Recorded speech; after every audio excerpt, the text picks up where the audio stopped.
बदलिब police ढांचा आरंभ हेब कार्य करिब स्मार्ट पुलिस विनाश हेब चोरा निशा कारबार।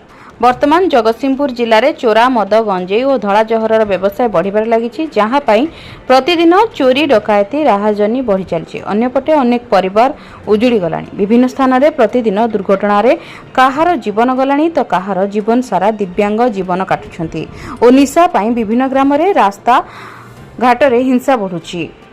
थाना मानकर अभियोगर लंबा फर्द दाखल होता बेले पुलिस विभाग और अबकारी विभाग दिन राति एक करी चोरा निशा बेपारी माफिया मानक बदल में खुचुरा बेपारी को गिरफ्त कर बाहा बाहा नेउछंती, जार ज्वलंत उदाहरण दृश्य बखाणी गौडुणी पोल और सिंगीपुर और पल्ली रायबराई और काठ सिंगपुर अंचलवासी। उक्त अंचल में निशा बेपारी और निशा सेवन करुवा निशाड़ी मानक आतंक भयभीत होई दिन काटुछंती, जहाकु नै अंचलवासी गणमाध्यम आगे मुह खोली। उक्त अंचल में वर्तमान निशा बेपारी मानक पाल्टी पेंठस्थली। प्रतिदिन निशा खाउथिबा निशाड़ी मानक चली कॉलेज छात्री को टणा उटारा सहित राहाजानी चोरी चली, जहाकु नै उक्त अंचल में स्थानीय लोक मैंने भयभीत थिबा बेले पुलिस सहयोग करने बदल में बारंबार कले घटनास्थल में पहुंची पारुना, जहाकु नै पुलिस और अबकारी विभाग को नहीं ग्रामवासी आनिले संगीन अभियोग। अन्यपटे जगतसिंहपुर विधायक अमरेन्द्र दास चोरा मद चोरा गंजेई और धड़ा जहरर बेपार करी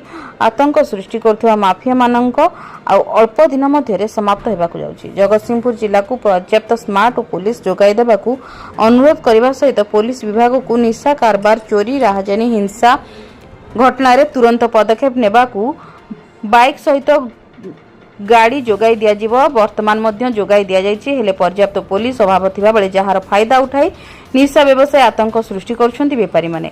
पुलिस कार्यानुष्ठान नेबाकू विफल होउछि बोली गणमाध्यम आगे मुह खोलुछंती। तेबे देखिबार अछि ए न्यूज प्रसारण पर पुलिस और अबकारी विभाग केबे उक्त अंचल में चढ़ाऊ करा जाय चोरा मद गंजेई धड़ा जहरर आतंक रचुथिबा दुर्बृत्तंक उपरे कार्यानुष्ठान नेउछंती। जगतसिंहपुर संतोष मल्लଙ୍କ रिपोर्ट, जन अधिकार लाइव।